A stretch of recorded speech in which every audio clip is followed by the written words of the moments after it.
Welcome back to For the Home Cook. Of course, this show is all about saving money on our grocery bills as those budgets tighten up and things get more expensive. Today we are going to focus on taking one item and then making it stretch across multiple dishes. So today we are talking about pulled pork. Now what I like about this is that it's something that you can make a lot of. It's not going to cost a whole lot of money. And then also you can make it in a slow cooker, which is going to save you a bunch of time of actually cooking it and letting something else cook it. So let's get started. So pulled pork, you can go and get this. It can either be a pork shoulder or a pork butt, whichever one is, more affordable for you. At the end of the day, they're going to taste just about the same. So whichever one is more affordable is what we will do. So the one that I got was about $18. I don't remember how many pounds it was, but I can tell you it did not fit in my crock pot. Like, the lid was above it for maybe 2 hours while it was cooking, and then the lid finally sealed, but there was a lot of liquid in it. So just make sure it's going to fit in your slow cooker. If not, find a different way to make it. So how do you make pulled pork in a slow cooker? Well, put a little bit of liquid in there. It doesn't need a whole lot because a lot of the liquid is going to come out of that meat as it cooks. And I'll tell you this, you can look at recipes. It's going to have, different seasonings and ways to flavor it.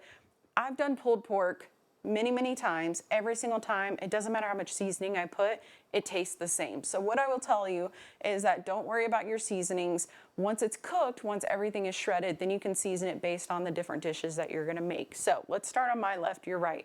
This one is just a classic pulled pork sandwich. I like this because the ingredients are going to be very cost effective. So of course we have our pulled pork. This whole bowl is full of pulled pork. So just what I made this entire bowl. So this is going to last us, if not the entire week, even more. Now, if you know you're going to have some extra, go ahead and put it, you can either portion it or put all of it into a gallon freezer bag, throw it in the freezer. You can keep that for a few months, but you don't want to keep this in the fridge more than 4 or 5 days. So just make sure if you're going to use a little bit more that you go ahead and put that in the freezer. All right, so pulled pork sandwiches. So I've got some pork put into a skillet here. You can do this. You can reheat it in the oven. You can leave it on the slow cooker after you shred it, and that way it's already, warmed and ready to go. But now I've got this in a pan here, and this is where I'm going to season it. Because once again, it's gonna taste the same no matter what. It just tastes like pulled pork, which is not terrible. But gives us the opportunity to go in here and season it the way that we want to for the dish that we're making. So this is just some seasoned salt. I'm obviously a huge lover of onion and of garlic, so we are going to add that in there. Now, if you don't want, like I'm kind of making it crispy, if you don't want it super crispy, you can add some liquid in here, so whether that be barbecue sauce or maybe just some Worcestershire sauce or something like that. You can add some stuff in there to make sure that it's, not crispy. It's a little more moisturized. That's up to you. So I'm just gonna add, I've got some chili powder, I've got some black pepper, I've got some seasoned salt, some garlic, onion. I also have some Cajun seasoning here if you wanted to do that. Whatever seasonings that you want. We're just gonna stir this around. This is just heating it through basically and making it a little bit crispy. You could also put this on a sheet pan and put it under the broiler for a few minutes to do the same thing that we're doing right here. So what I've got over here, pulled pork sandwiches, the thing that I love is that they're very cost effective. You don't need a lot of ingredients. All the ingredients are pretty cheap. So I got just some off-brand hamburger buns. You can get the fancy ones if you want to. I am not doing that.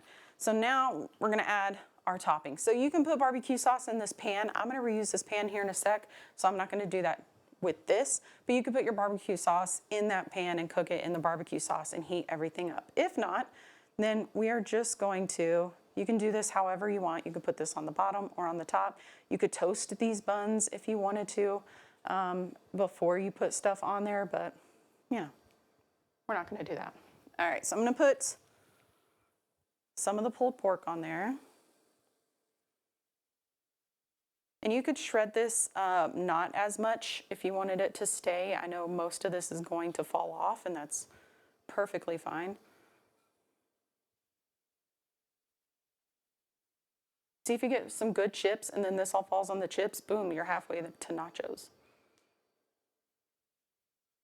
Okay, so you see, like, I didn't use too much in this pan, and yet we could make 2 plus a whole lot of other sandwiches.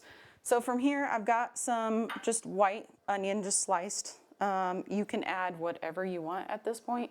I love fresh onion on pulled pork sandwiches or brisket sandwiches. Barbecue in general, I really love just some fresh, like white, pungent onion. I love it. I've also just got some pickles. Once again, you can add whatever you want. Most of us have like 3 jars of pickles that are sitting in the fridge that we haven't used up. This is a great chance to get that out and to use that. So I'm also going to add mustard. Once again, you can use whatever kind of mustard that you want. And then the last thing that I'm going to add, and down below I have some toppings that you can use in these recipes. The last thing that I'm going to add is going to be coleslaw. Now this you see on top of these types of sandwiches all the time. Now if you have a recipe for coleslaw, go ahead. They actually make them at the store. I'm not saying that that's a better option. I'm just saying it's available. So I'm going to add in, well, I'm going to throw part of the coleslaw, and then I'm going to add some on top. Put the bun. Boom, pulled pork sandwich. Once again, I like these because they're very customizable to whatever everybody wants on their sandwich. And then you just basically have to heat up the pulled pork, and then everything else is pretty much ready to go. So pulled pork sandwich. All right, so we've got that one done. So I'm gonna go ahead and take out some more of my pulled pork. And you can heat this up, like I said, however you want. So I'm doing it in a pan. I'm going to make it crispy. I can season it this way, but you could do it, in a saucepan with some liquid. You could do this in the oven where you heat it back up. You can put it in the microwave, in a bowl. However you want to heat this back up, you can do that. All right, so the next thing that we are going to do is going to be baked potatoes. Now, I love baked potatoes because the ingredients are very cost effective. You can kind of pick what you want. Potatoes are really, really cost effective, but they're also very healthy. So what I did is I just took some russet potatoes, washed them, poked them with a fork, and then I put them in some parchment or some foil with a little bit of olive oil and then some seasoning. So I did jalapeno salt, and then I did some garlic. All that's going to do is just make the outside of the potato skin, 1, flavored, and 2, crispy. Because a lot of the times when you do baked potatoes, a lot of people don't like the skin at the bottom. They don't like the potato skin. But if you make it crispy, you make it flavorful, you're more likely to actually eat it besides, just throwing it away and eating what's in the middle. So that's what I've got here. These roasted at 400 degrees for about an hour and a half. You could also, your microwave has that setting, but it's like 20 minutes. Most air fryers have a setting for baked potatoes, so whatever way that you want to cook these, usually the oven is the easiest because you can kind of set it and forget it for an hour and a half. So I've got that. I put some butter on there. So I'm also going to go ahead and grab, at this point, this is what you would put on a baked potato. So you can do bacon bits, you can do just cheese, whatever, sour cream, which is what I have here. And then we're just going to top it with pulled pork. So at that point, one of the things that you can add to your pulled pork is, I really love the texture of those like fried onions that you usually have at Thanksgiving. I really love the texture of those on anything that's pulled pork or anything that is like a barbecue style. So you could get those and you could use that as like your little crunchy topping. Or you could just top it with some barbecue sauce. It's really, like I said, baked potatoes are great because it's up to you and everything is very cost effective in terms of what you can put on there. So we're just gonna get this kind of crispy. And then once again, we're gonna season the meat that's in the pan. So we have all this pulled pork, and then we can season what we want based on what dishes that we're gonna use. So same thing here. I'm gonna go in with the same seasonings, but you could obviously use whatever that you like. I'm gonna go seasoned salt, and I'm gonna go garlic. Same thing, you could add some liquid in here, whether that be your barbecue sauce or some water, or if you have beef broth on hand, or any sort of broth to kind of rehydrate this. The thing with pulled pork and with pork in general, it can get dried out really fast. So what I did when I actually shredded this is I put some of that liquid from the slow cooker back into the bowl with it so that hopefully it wouldn't dry out. So you can add some of that as well. Some of that's kind of, because it was in the fridge and it sets up, it's kind of defrosting that and cooking that broth down anyway. So that's what we'll do there. All right. Once again, baked potatoes are super, super simple. You can add whatever you want. So I'm going to add our pork first. You can make this as crispy as you wanted, so you could keep this in the bowl. You could put it in the oven on the broiler and let it go for about 5 to 7 minutes, and then put it on here. The crispier, you can put it in your air fryer. I like crispy pulled pork. And if you put your cheese down below, it's gonna melt that cheese. You can also put it back in the microwave and heat it up for 30 to 45 seconds if you wanted to melt the cheese that way as well. All right, so we've got our pulled pork. I'm gonna go ahead and do our barbecue sauce. The good thing is, once you buy barbecue sauce, you can use it for multiple recipes. So we did it for our pulled pork sandwiches. We can also do it for our baked potato. And you can use the same, we have mustard, we have onions, we have pickles. You could put all that on your baked potato if you wanted to. I'm gonna put sour cream on the side because I know that not everyone likes that. And then if somebody wants, they can go ahead and take that and put it on their baked potato. All right, so baked potatoes, that's our second dish that we're making with our pulled pork. And now we've got one more. So this one, I like this option anytime that I am feeling like I want something that is healthy-ish, but very easy to meal prep. So once again, we're gonna pull out some of our pulled pork. I mean, you see how much that we've used, and we still have a bunch left in this bowl. So you can see if you spend 18, 20 bucks on, the pork, the shoulder, or the roast, you can make a lot for a lot of different dishes. I will say anytime that holidays usually come around, or the summer especially, they'll have their pork butts and pork shoulders on sale. When that happens, if you can afford it, pick up 2. Use one now and then use one later. That way you're kind of cutting that cost in the long run if you spend a little bit more up front. But sometimes I'll see these for some pretty good sizes for under 10 bucks or under $12, under 15 for sure. So anytime that you can find these that are on sale when they go on special, if you can, pick up 1 or 2 and use it for many, many dishes throughout the time. You can put it in the freezer as well. You could cook it and put it in the freezer, or just freeze it, bring it out when you're ready, put it in your slow cooker. It'll have to go a little bit longer, but still super simple to make that. All right, now we're gonna focus here in the middle. I know people call them like Chipotle bowls after Chipotle, but it's basically that, just at home, because it's not gonna taste the same, let's just be honest here, but it is easy to make. It's easy to customize based on everyone in your household, and most of the ingredients are gonna be very cost effective. So we're talking about rice, very cost effective, very filling. So we have, I think, about 3/4 to a cup of rice that's down in this bowl. Obviously, if you wanted to reduce that or add more to it, you can. You can add lettuce in here. I know some people get like the romaine lettuce or some lettuce. You can put lettuce in here as well. What I'm gonna do first, I like cilantro lime rice, but I didn't want to make it in bulk. So I'm going to add in some cilantro here into our rice. Once again, cilantro, super cheap.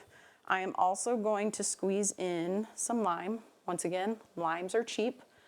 So these are great ways to add flavor without having to add a lot of cost. And if you put in more rice, it's really going to add a lot of bulk to your meal without adding a lot of price to your meal, because white rice especially, very, very cost effective, very affordable.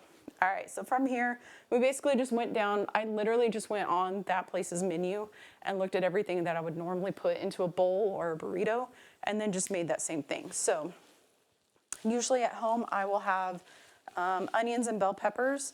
You can put those in a pan and add in some fajita seasoning or seasoning that you have up in your cabinet, and then just saute those. The best way to do that is put in a little bit of olive oil, a little bit of butter. So one is gonna be for flavor, one is gonna be just for cooking temperature and to prolong that cooking process. So put all of those in there, coat them in the oil and the butter, put a lid on top, and let all of those vegetables soften for about 4 or 5 minutes, because then once you take the lid off, all of that liquid's going to start to evaporate, and then you're going to get the caramelized onions and like the fajita veggie look without having to turn on the grill or, you know, get some special something to make those types of vegetables. So normally we would have that as well. Today I'm just going to have corn. You can buy this frozen, you can buy this in the can. We are not really in fresh corn season, so if you're seeing corn on the cob, you know, it's not really in season, but there is some corn on the cob, so you can get that as well. Now for our bean options, I like black beans, but you could obviously use pinto beans, you could use navy beans or kidney beans or any of those that you like. I like black beans. They're very nutritious in terms of fiber. Make sure that you rinse them off, but very nutritious for this meal. So we're also going to add some cheese. Once again, you can pick whatever type of cheese. You can also make or buy some queso if you just want to. That's kind of an added expense, just like it would be if you went to the place. So I would not do that, but you can if you want to. And then once again, we've got this pulled pork. We're at the point where you could buy, for example, I know a lot of people like either asada or carnitas or those types of flavors when you do pulled pork. So you could buy a packet of that seasoning. They're going to run you under $1 to maybe $1.20 at most. And you could sprinkle some of that in here and then let it cook that way, add in some liquid, and then let this kind of cook in that sauce for a few minutes to really flavor it up, and then put it on top of your bowl. Or you just season it with whatever you have at your house. So once again, I've got seasoned salt. On this one, I am going to do some chili powder. If I had cumin, I would be doing cumin, but I don't have that, and that's okay. And then let's go ahead and go some garlic, just because I love garlic. I'm going to do some Creole seasoning, just because I like the flavors that are in there. You don't have to do this if you don't want to. And if you're looking at this and you're like, but I see, okay, the cayenne got all up in my face, hold on. Okay, if you're looking at this, you're like, that's a lot of seasoning. Add in some water, make it kind of a sauce, how you would do kind of with like taco seasoning. If you think that that's gonna be a little bit too much seasoning, that's not gonna cook out. So let me right quick, I'm gonna go ahead and do that so you guys can see what that looks like. So I'm just gonna take not even a quarter cup. This is on a pretty high temperature anyway, so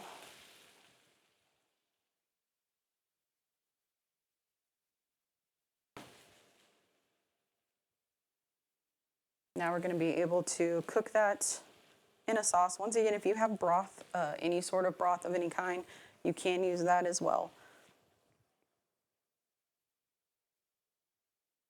Okay, when I tell you, I don't know why cayenne is in my zip code of my nostrils right now, but I'm probably going to have a coughing fit here in a minute. All right, so that's good to go. If you want this crispier, obviously go ahead and crisp it up in the oven, in the pan. We're going to go ahead and add this on top. You could also, with that corn, make a corn salsa. So you do either fresh canned or frozen corn that has been defrosted with some onion, some red onion, some jalapeno, whatever peppers that you like, cilantro, and then lime juice, and then let that sit overnight. And that's going to be your corn salsa. So pulled pork 3 ways, and you see how much that we have left over. So this is a great option. It's very cost effective if you want to make a bunch of meat and then portion it out and season it to your liking in 3 different dishes that are not going to cost you an arm and a leg. And hopefully, because if you're like me, you may get tired of stuff after 2 or 3 days. Hopefully, if your family's like that, you can switch it up and maybe do a different dish every few days so that you're going to use what you have, but you're going to do it in a way that everybody enjoys. So For now, I'm gonna have a coughing fit. This is for the home cook. You can look below for a bonus recipe with a Cuban sandwich with pulled pork if you wanna make that. But you can see all the recipes below, including that bonus recipe and more information on For the Home Cook and everything that we've done today. For now, we will see you next time.